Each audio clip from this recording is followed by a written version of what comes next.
Hey, what's up, Guardians? I wanted to make a really quick PSA about the new Wendigo GL3, adept or not adept.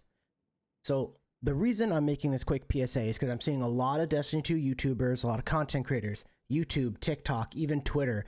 Everyone's talking about the Wendigo GL3 because right now it's relatively easy to get. Do nightfalls, GM nightfalls. You know, you get the grenade launcher. Grenade launchers are getting a buff. It's a win-win. Go get it, right? The reason I want to make a quick PSA is that I see a lot of people talking about full court. Everywhere I go, every YouTube video, every YouTube thread, every TikTok comment, someone always wants to mention full court, right? As a damage option. There's always someone that needs to talk about full court, right? And I want to tell you why full court is realistically not a great perk, right? So I'll zoom this in for you here.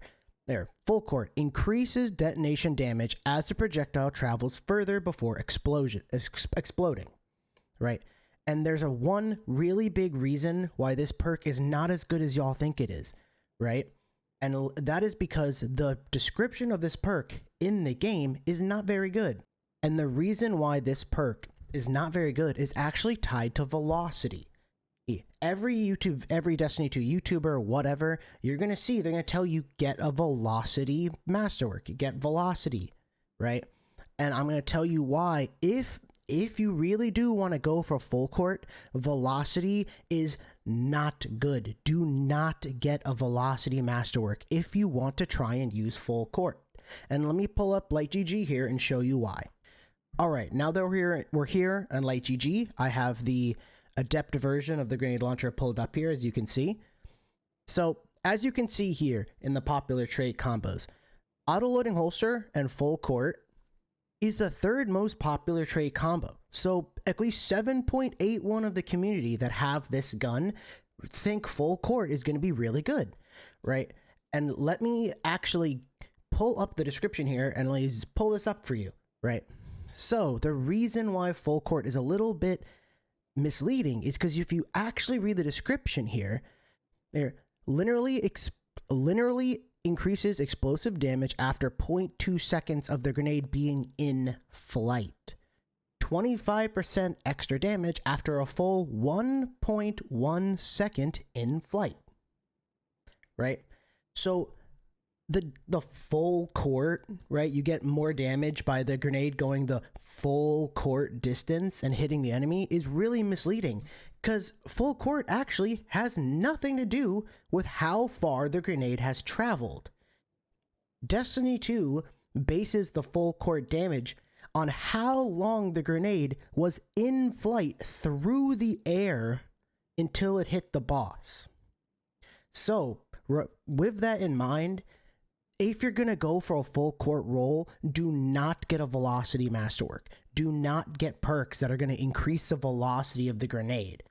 So, with full court actually being determined by how long the grenade was in flight, not how far the grenade traveled, you're going to want as slow velocity as possible, which sounds bonkers. I get it. I really get it. But the whole thing is that if for example, theoretically, if you had negative 50 velocity on your grenade launcher and the grenade just like traveled across the screen in slow motion, you would get the full court damage at only like 10 meters. Because again, it's not about actually how far the grenade traveled. It's about how long each one of those grenades takes to fly through the air before it hits. So let me go back to the grenade launcher here. So for example, if instead of clown cartridge here, right, I'm keeping this roll for copium because you never know. But for example, if this roll here had, I'm not sure if it can roll with it. Let me check. So theoretically speaking, if you had a roll with impulse amplifier, full court, and a velocity masterwork, that would be actually one of the worst rolls in the game for PvE damage. And you might say, well, why is that? Because again, full court is about how long it takes the grenades to fly through the air. If you have impulse amplifier or with a velocity masterwork, those grenades are going to almost feel like hit scan. They're going to hit so quickly, it'll be essentially impossible to get anything higher than like a 1 to 2% damage increase from full court, because each grenade is hitting so quickly. It'd be realistically impossible to proc full court at all, at any level. At that point, Frenzy would probably be better than full court, because you'd have a higher chance of that actually even activating. So quick TLDR, if you're gonna get a Wendigo GL3 and you're gonna use full court because I think it's good, fuck you, go for it. I'm not gonna discourage you from using full court. I'm not gonna tell you not to use full court. I will just say, if you're gonna use full court, make sure you do not have impulse amplifier in the third column, and you do not have a velocity masterwork, because every individual point into your velocity stat, you could see this one only has 35. Each individual point into your velocity stat and every single perk that's going to increase your velocity will directly neuter the damage of full court, because it's not about travel distance. It's about how long it took the grenades to travel. Everyone, thank you so much for watching. Be sure to catch more content like this live on Twitch. Link is in the channel description and in the bio below. Thank you, everybody, and good luck in Lightfall, Guardians.